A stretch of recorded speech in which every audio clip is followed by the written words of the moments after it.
450 millions de dollars, un chiffre qui ailleurs évoquerait la prospérité. Mais pour Ibrahim Traoré et le peuple burkinabé, il symbolisait bien plus qu'une simple aide. En refusant cette manne, il ne rejetait pas l'aide, mais l'emprise sur sa souveraineté. Dans un monde où chaque geste humanitaire dissimule des chaînes invisibles, ce refus audacieux de l'aide américaine a redéfini les règles. Mais pourquoi un pays affamé dirait-il non à une telle offre ? Ibrahim Traoré savait qu'il y avait un prix plus élevé à payer, celui de la liberté. Refuser l'aide de 450 millions de dollars, c'était risquer l'isolement international. Ibrahim Traoré était bien conscient des enjeux, la famine, les représailles économiques, voire la marginalisation politique. Mais pour lui, ce n'était pas seulement une question de survie immédiate, mais de dignité nationale. En choisissant de se passer de l'aide étrangère, le Burkina Faso a affirmé son droit à la souveraineté, à l'indépendance face à la dépendance. Cette décision allait bien au-delà des semences ou des produits agricoles. C'était une remise en question de tout un modèle économique, de la vision occidentale du développement et un appel à la renaissance d'un continent souvent assiégé par les logiques d'aide conditionnée. Le pays ne voulait plus de la bienfaisance imposée. Il voulait choisir son destin, indépendamment des forces extérieures. Ibrahim Traoré a choisi de prendre le risque. Un pari qu'aucun autre pays du Sahel n'avait osé avant lui. Le pays allait se nourrir de ses propres terres et ainsi, il espérait redonner à l'Afrique la possibilité de cultiver sa propre indépendance. Le refus d'Ibrahim Traoré n'était pas un simple rejet de l'aide, mais une action symbolique forte qui allait résonner bien au-delà des frontières du Burkina Faso.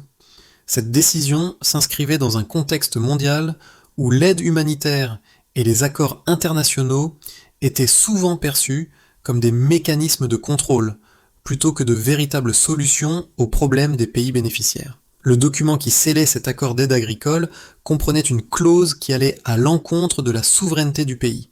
Les semences proposées par les États-Unis étaient génétiquement modifiées, importées et sous le contrôle exclusif de multinationales américaines. Derrière cette proposition se dissimulait une vision de la modernisation qui renforçait la dépendance plutôt que d'encourager l'autonomie. Ibrahim Traoré savait que la liberté du pays reposait sur sa capacité à s'affranchir de cette tutelle. L'agriculture, qui devrait être un domaine de souveraineté, devenait un terrain de lutte pour l'indépendance. Au lieu d'accepter une aide conditionnée, le président a proposé une autre voie, celle de l'autosuffisance alimentaire. En prononçant son refus, il a non seulement défié les grandes puissances, mais aussi lancé un appel à un renouveau africain. Dans les rues de Ouagadougou, ce refus a été perçu comme un acte de foi. Le slogan Farm Sovereignty First a émergé, porteur d'un message radical: l'indépendance ne se mesure pas en dollars reçus, mais en choix libres faits par le peuple. Le Burkina Faso choisissait de se nourrir de ses propres semences, un acte politique fort qui ne visait pas simplement à assurer sa sécurité alimentaire, mais à restaurer sa dignité face aux anciennes puissances coloniales. Ce refus est devenu le point de départ d'une révolution silencieuse mais profonde, une révolution qui allait redéfinir les relations entre l'Afrique et le reste du monde.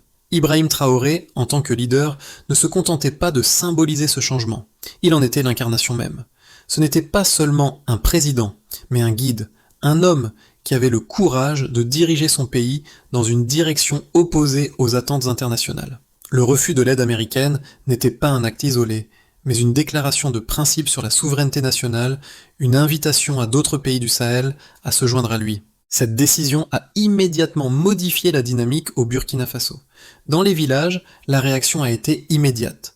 Les paysans, souvent les plus vulnérables face à la crise alimentaire, ont vu dans ce geste un message d'espoir et de résistance. La question de la dépendance alimentaire était devenue une question d'identité.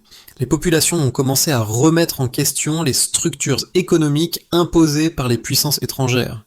Plutôt que de dépendre des aides, elles se sont tournées vers des solutions locales, valorisant les semences indigènes et développant des réseaux d'entraide communautaires. Mais l'impact de cette décision ne s'est pas limité aux frontières du pays. À l'échelle internationale, le geste d'Ibrahim Traoré a attiré l'attention de la presse et des diplomates du monde entier.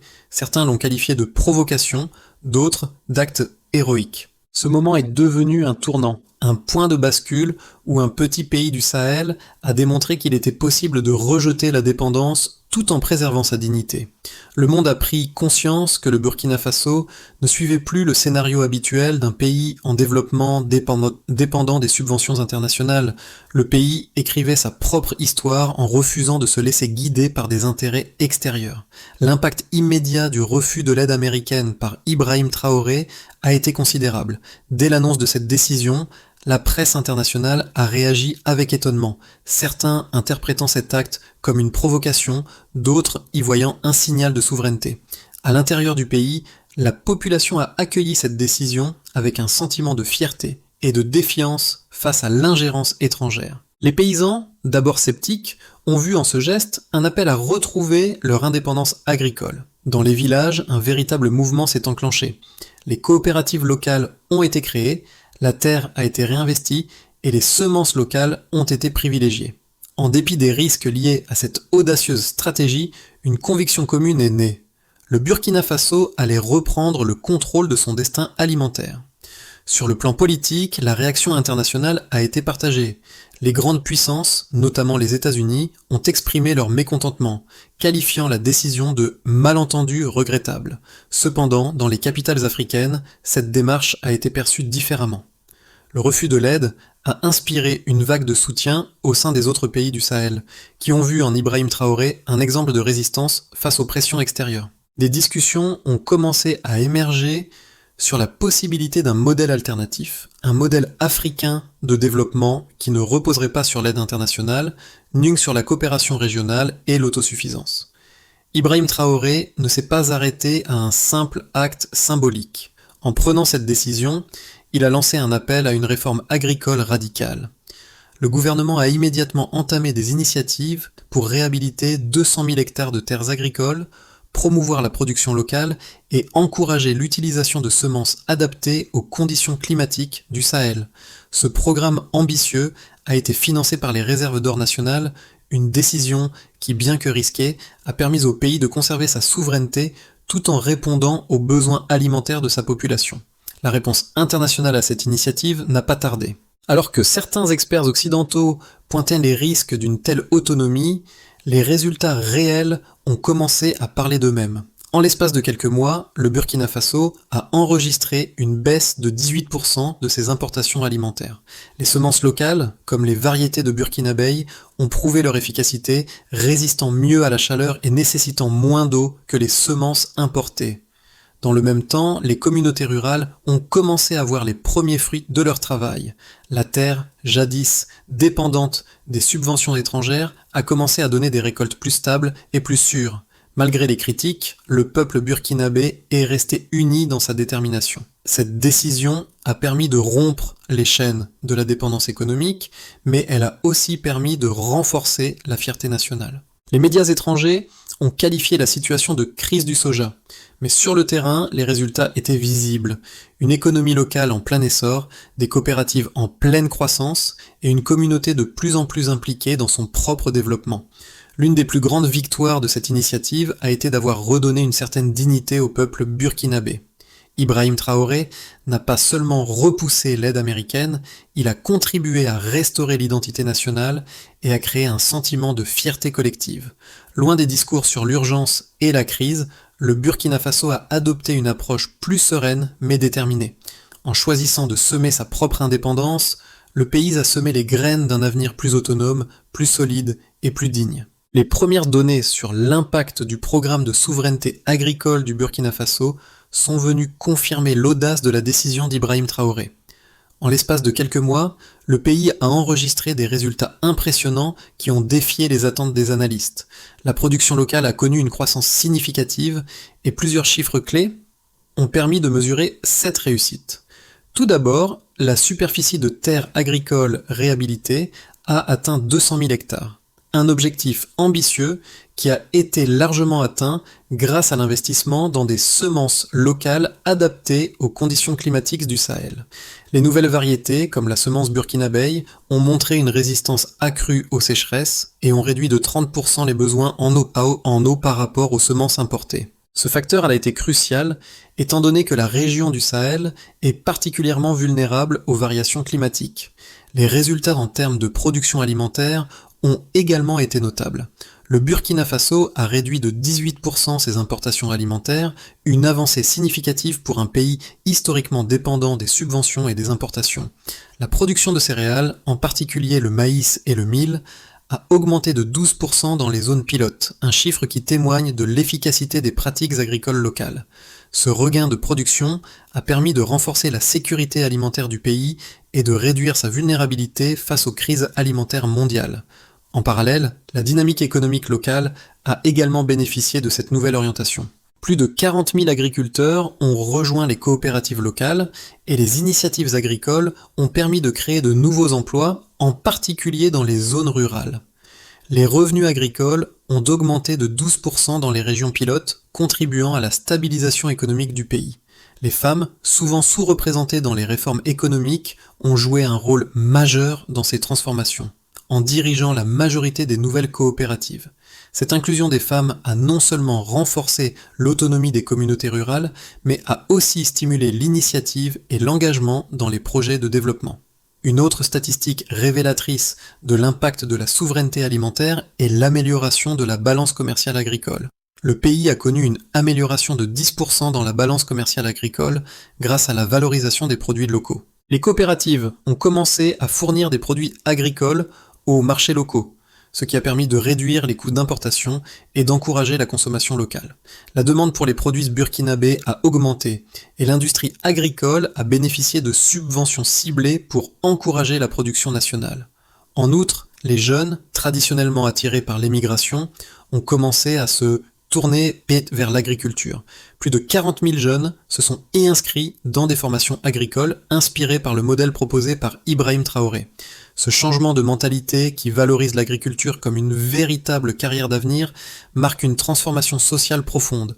Les résultats ne se limitent pas à la simple production alimentaire. Ils touchent aussi des aspects plus intangibles, comme la confiance retrouvée dans les capacités locales. En choisissant d'investir dans des solutions internes, le Burkina Faso a montré que l'autosuffisance n'était pas seulement un objectif, mais une réalité tangible, mesurable par des chiffres concrets.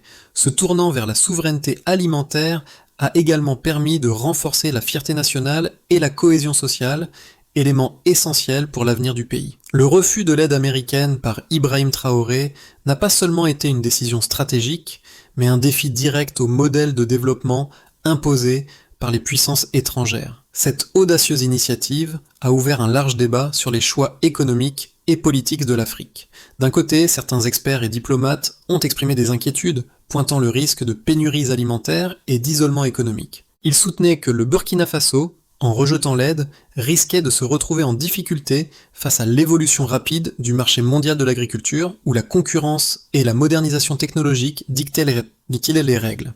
Pour ces critiques, l'accès à l'aide internationale et aux technologies modernes était la clé pour assurer la sécurité alimentaire à long terme. De l'autre côté, les partisans de la décision d'Ibrahim Traoré ont salué son courage et sa vision à long terme. Ils ont souligné que l'aide conditionnée, loin de résoudre les problèmes structurels, renforçait les dépendances économiques et politiques. Selon eux, le véritable défi pour les pays africains n'était pas d'accepter l'aide, mais de s'affranchir de cette logique de dépendance. En optant pour une voie indépendante, le Burkina Faso posait les bases d'un modèle de développement plus durable, où la souveraineté alimentaire et la résilience locale étaient au cœur des préoccupations. Ce modèle, en misant sur les ressources internes et la coopération régionale, représentait une alternative crédible au système d'aide traditionnel. Dans les milieux intellectuels africains, l'initiative de Traoré a suscité un large consensus. Nombreux sont ceux qui ont vu dans cette démarche une opportunité de redéfinir les relations économiques internationales.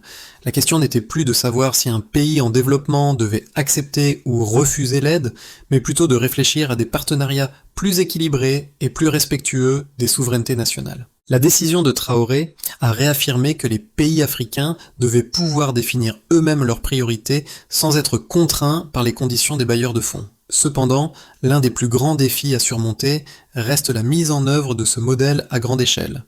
Bien que les premiers résultats soient encourageants, la durabilité de cette approche dépendra de la capacité du Burkina Faso à continuer de renforcer ses infrastructures agricoles et à maintenir l'engagement des communautés locales. La question de la transition vers un modèle plus autonome, sans compromettre les besoins immédiats des populations, demeure un défi majeur pour le gouvernement. Nous ne semons pas du soja, nous semons notre indépendance. Cette phrase, prononcée par Ibrahim Traoré lors du premier semis à Koudou, est devenue le mantra d'une nouvelle ère pour le Burkina Faso. Ce n'était pas juste un geste agricole, c'était une révolution symbolique. Le pays ne se contentait plus de se battre pour sa survie économique, mais il choisissait de redéfinir sa place dans le monde. L'indépendance alimentaire devenait un acte de résistance à la tutelle étrangère. Ce tournant, bien que marqué par des défis considérables, a réveillé une conscience collective. Les paysans, les femmes, les jeunes, tous ont trouvé dans cette initiative une source d'inspiration. Plus de 40 000 nouveaux agriculteurs ont rejoint les coopératives agricoles et des milliers de tonnes de semences locales ont été cultivées. Même si la route était semée d'embûches, avec des récoltes moins abondantes et des conditions climatiques difficiles, la détermination était palpable. Ce n'était plus qu'une question de rendement agricole, mais de dignité retrouvée. Ce moment a marqué un tournant dans la façon dont le Burkina Faso percevait son avenir. Les fondations étaient posées pour une nouvelle ère d'autosuffisance et de résilience. Le pays ne se contentait pas de survivre, il était prêt à prospérer sur ses propres termes. L'initiative de souveraineté alimentaire du Burkina Faso n'a pas seulement affecté l'agriculture et l'économie locale, elle a eu des répercussions profondes sur plusieurs groupes sociaux, chacun ayant réagi à sa manière à ce changement radical. Pour les groupes les plus vulnérables, tels que les paysans et les femmes, ce projet a été porteur d'espoir et de renouveau. Au cœur des campagnes, les paysans ont retrouvé leur autonomie, une autonomie qu'ils avaient perdue au fil des années de dépendance à l'aide internationale. Grâce aux coopératives, de nouvelles opportunités se sont ouvertes, permettant à de nombreux travailleurs agricoles de se réapproprier la production alimentaire locale et de sécuriser leurs revenus. Les femmes, en particulier, ont joué un rôle essentiel dans ce changement. Dans une région où elles étaient souvent reléguées à des rôles secondaires dans l'agriculture, elles se sont retrouvées en première ligne de la révolution agricole. De nombreuses coopératives ont été menées par des femmes qui ont pris en charge la production et la distribution des semences locales tout en s'impliquant activement dans la gestion des terres. Ce changement a permis aux femmes de non seulement améliorer leur statut social, mais aussi de renforcer leur indépendance économique. La terre, autrefois source de domination masculine, est devenue un lieu de pouvoir pour elles, un espace où elles pouvaient exercer leur leadership et définir leur avenir. Du côté des jeunes, cette initiative a eu un impact tout aussi profond. Autrefois attirés par l'exil en quête de meilleures opportunités, beaucoup ont commencé à voir dans l'agriculture une voie d'avenir. Plus de 40 000 jeunes se sont inscrits dans des programmes agricoles, voyant dans cette activité non seulement une chance de contribuer au développement de leur pays, mais aussi de bâtir une carrière durable. La stabilité économique locale, alimentée par la production de semences et la réhabilitation des terres agricoles, a contribué à inverser les tendances migratoires, offrant aux jeunes une perspective d'avenir au sein de leur propre pays. Au niveau économique, les résultats ont été tangibles. Le pays a vu une amélioration de sa balance commerciale agricole avec une augmentation de 10% dans la production des produits locaux et une réduction de 18% des importations alimentaires. Ces chiffres ont été largement salués par les économistes et ont contribué à redéfinir l'approche du Burkina Faso en matière de développement. La production locale a renforcé l'économie nationale, réduisant la dépendance aux fluctuations des marchés mondiaux. Les revenus agricoles ont augmenté de manière significative, stimulés par l'utilisation des semences locales qui ont permis de maintenir une stabilité malgré les conditions climatiques difficiles. Sur la scène régionale, le succès du modèle burkinabé a attiré l'attention des pays voisins. Le Mali, le Niger et d'autres nations de la région ont commencé à envisager des initiatives similaires, inspirées par le courage de Ibrahim Traoré et les résultats observés au Burkina Faso. Ce modèle a montré que l'autonomie alimentaire n'était pas seulement un idéal, mais une possibilité concrète et mesurable, même dans des conditions difficiles. L'avenir du Burkina Faso, après le rejet audacieux de l'aide américaine et la mise en place de sa politique de souveraineté alimentaire semble encore incertain. Cependant, plusieurs scénarios peuvent être envisagés pour les 6 à 12 mois à venir, chacun ayant des implications différentes pour l'économie et la société burkinabé. Dans le premier scénario, celui de la trajectoire de base, le Burkina Faso continue sur la voie de l'autosuffisance alimentaire en maintenant sa politique actuelle. Les récoltes locales couvrent 65% des besoins alimentaires nationaux, et le pays renforce progressivement ses partenariats régionaux, notamment avec le Mali et le Niger. Les coopératives agricoles se multiplient, et la production alimentaire locale reste stable malgré les défis climatiques. L'exportation de certains produits agricoles vers les pays voisins commence à prendre forme, mais la croissance reste modérée. L'économie burkinabé continue d'être dominée par l'agriculture, mais la stabilité se maintient, et le pays parvient à éviter les pires scénarios de pénuries alimentaires. Dans le deuxième scénario, celui de l'horizon optimiste, la politique de souveraineté alimentaire du Burkina Faso inspire l'ensemble de la région du Sahel. Une coalition agricole afrocentrée émerge, réunissant des pays comme le Sénégal, le Kenya et le Bénin, qui commencent à adopter des pratiques similaires en matière de production alimentaire. L'augmentation des échanges commerciaux intra-africains stimule l'économie locale, et la coopération régionale améliore la sécurité alimentaire sur tout le continent.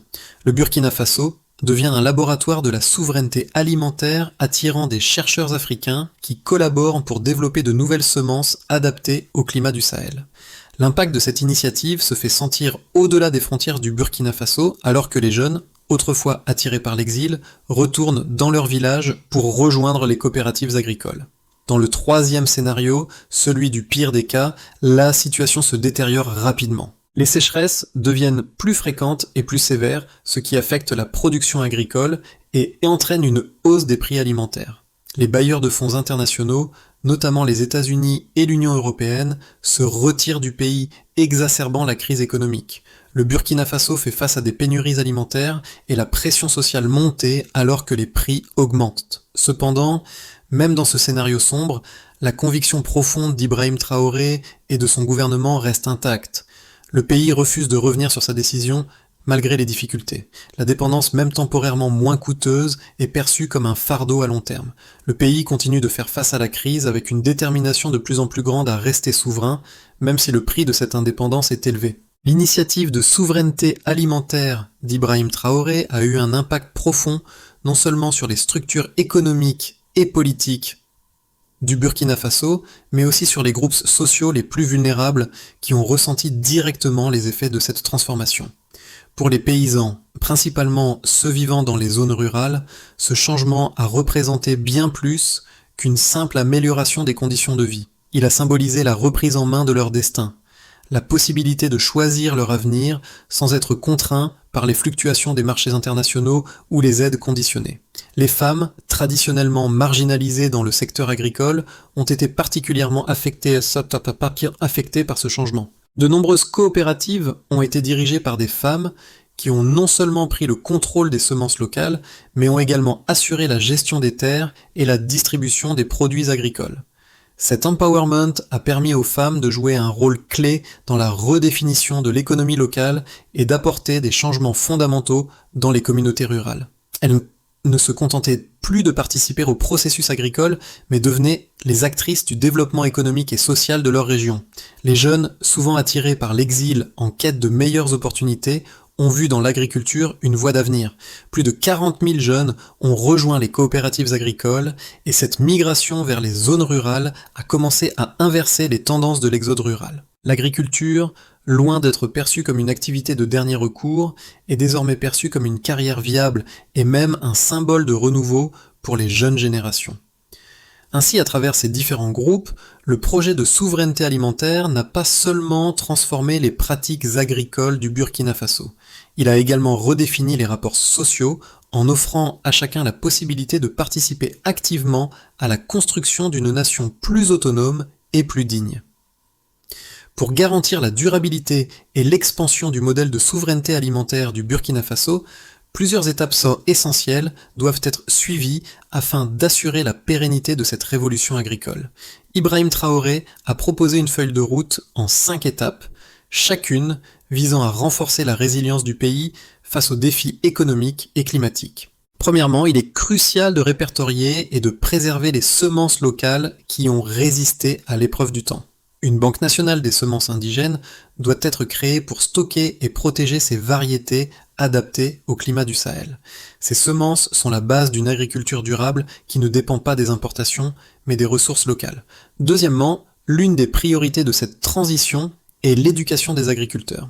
Des écoles rurales doivent être créées pour enseigner aux générations futures les pratiques agricoles durables, mais aussi les techniques de gestion et de coopération. Ce modèle de formation doit se concentrer sur le savoir-faire traditionnel tout en intégrant des connaissances modernes adaptées aux réalités locales. Troisièmement, plutôt que d'importer du matériel agricole coûteux, le pays doit investir dans la production et l'entretien local des équipements. Des ateliers communautaires devront être établis pour fabriquer, réparer et adapter le matériel agricole afin de garantir son accessibilité et sa durabilité. Quatrièmement, les impôts collectés par les coopératives doivent être réinvestis dans la préservation des sols et la construction de marchés régionaux. Ces investissements permettront d'augmenter la valeur ajoutée des produits locaux et de renforcer l'économie nationale sans dépendre des fonds étrangers. Cinquièmement, il est impératif de redéfinir les indicateurs économiques nationaux. Plutôt que de se concentrer uniquement sur la croissance brute, des critères tels que l'indépendance alimentaire, la participation des jeunes à l'agriculture et la préservation des sols doivent être au cœur de l'évaluation du développement national. Un an après avoir pris la décision historique de refuser l'aide américaine, Ibrahim Traoré est retourné sur les terres de Koudou, là où tout a commencé. Ce lieu, désormais symbolique, n'était plus simplement un champ agricole, mais un lieu chargé de mémoire. Là, les paysans ont semé non seulement des graines, mais aussi des espoirs, des convictions et un avenir plus libre. En observant les récoltes modérées mais stables, les rires des enfants qui couraient entre les sillons et les voix des femmes chantant « Chaque graine est un acte de foi », Ibrahim Traoré a compris que la véritable souveraineté ne résidait pas seulement dans les terres fertiles, mais dans la conscience collective d'un peuple qui s'est réapproprié son destin. Ce geste simple mais profond d'agenouiller la main dans la terre a résumé l'essence de cette révolution silencieuse. La souveraineté alimentaire n'est pas qu'un concept économique, c'est un souffle qui parcourt tout un peuple. C'est ce souffle qui a permis au Burkina Faso de se relever avec dignité, refusant la mendicité au profit de l'autonomie. Ici, nous avons semé notre liberté, disait-il. Ce n'était pas un triomphe au sens traditionnel, mais une victoire morale et un exemple pour l'Afrique et le monde entier. Le Burkina Faso a fait un choix audacieux, celui de ne pas se contenter de survivre sous les chaînes de l'aide étrangère, mais de s'affirmer comme un modèle de souveraineté et d'indépendance. Ce choix est devenu un symbole, non seulement pour l'Afrique, mais pour le monde entier. Ibrahim Traoré a rappelé à chacun que la véritable liberté ne se trouve pas dans les dons, mais dans la capacité de choisir son propre avenir. Aujourd'hui, le Burkina Faso a redéfini ce que signifie être un peuple libre. Ce n'est pas l'abondance qui compte, mais la maîtrise de son destin. Nous nourrissons ce que nous sommes. Un message simple mais puissant qui résonne à travers les champs, les marchés et les écoles. Ce n'est plus un simple slogan, mais un principe de vie. Et vous, que feriez-vous pour ne pas dépendre ? Le monde regarde, mais la vraie question reste celle-ci. Sommes-nous prêts à suivre l'exemple du Burkina Faso et à nourrir notre liberté ? Ou allons-nous rester dépendants de ceux qui définissent nos choix ?